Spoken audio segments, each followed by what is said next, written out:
Now we come over for our relationship segment, and today we are discussing fear of marriage, which of course has become a noticeable trend in today's world. And with us we had Ebenezer Diolu.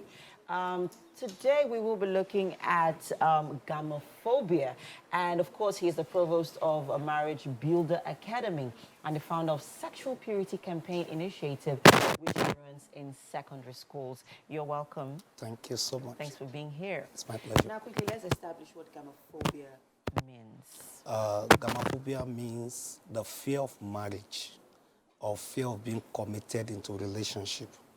A lot of people are afraid of getting into a relationship. They may start, but once it's getting deeper, they pull out because of the fear of what might happen in that relationship or what might happen in the marriage. So it could happen to people who are single and those who are married and they've gone through divorce. Now, to remarry again, that fear could be there, probably because of the past experiences they've had in their previous relationship. Let's talk about that, because I've come to realize that the fear comes from a childhood experience. That's true. Right. Now, how do you, or how does one overcome this fear? You need to trace the cause.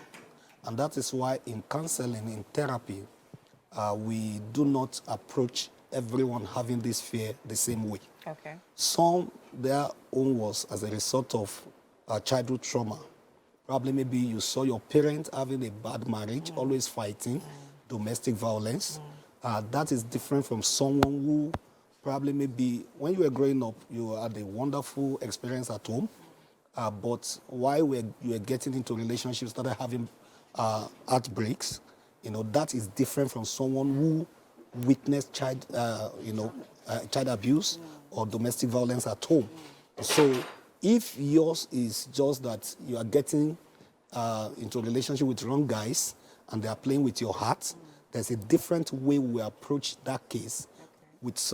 Different from someone who is coming from a bad environment from the childhood. Do you understand? So the cause will determine the solution. So now that you have established two different scenarios, how do they overcome it? Okay.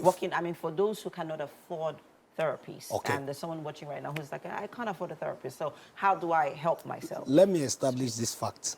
When we mention the word therapy, a lot of people feel, oh, I'm going to pay a lot of money, or it costs fortune to do a therapy session. But the truth is, we have a lot of people who could help you free of charge, and they will not charge you.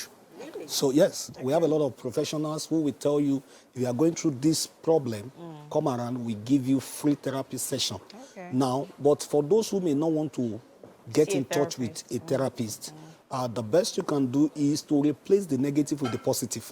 For example, you came out from a family where there is domestic violence. You see that your parents are never friends and always fighting and everything. Now, if you want to overcome that fear of marriage, all you just need to do is surround yourself with families, couples that are having good marriages, and they are not pretending it.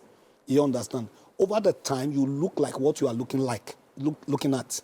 So if I am from a family where there is always fighting, abuses, and all of that, now if I want to walk out of that experience, I need to shift my focus and start relating with couples who are doing well in their marriages and they are not pretending it. Okay. With that, I start having a change of mind. My perspective will change about marriage, that, oh, it means my dad and my mom got it wrong. This is not how marriage should be. That belief system begins to change, and you begin to have a new perspective about marriage. And that alone is a counseling on its own. Oh, great. Is a therapy on its own. Now it can let's help. talk about, because we also need to address single people. Someone watching right now who's single, who's fear of making this commitment or making that commitment. What would you advise them to do? For the singles, I want to advise that you date smartly. Get into a relationship with wisdom.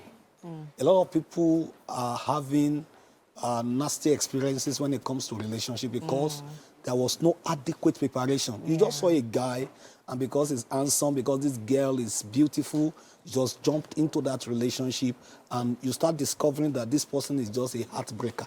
This person is just a time waster. Now, if you are coming from such background, it tells you that when you are getting into a relationship again, you need to be very careful. Check this person very well. Don't take anybody just on the face value. How much investigation can one do? Because, I mean, we have had cases of what you ordered versus what you got, right? Yes. So in a relationship situation, you're with this person, and a lot of people can be very good at hiding you know, a few behavior traits that could be questionable, right? And then you get into the marriage, and then a lot of things start, and then you're wondering, but I didn't notice this in a relationship. Well, that's why we advise that relationship should not be too short.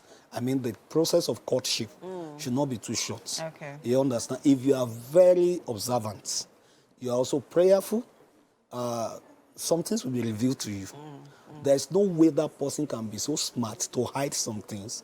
If you are very sensitive and observant, you will get to know something. Okay, but something I also want to raise here quickly, because I know we have to go quickly. If I'm in a relationship with someone who I know has a fear of commitment, what do I do to help this person? Well, you might need to introduce the person to a therapist. Okay.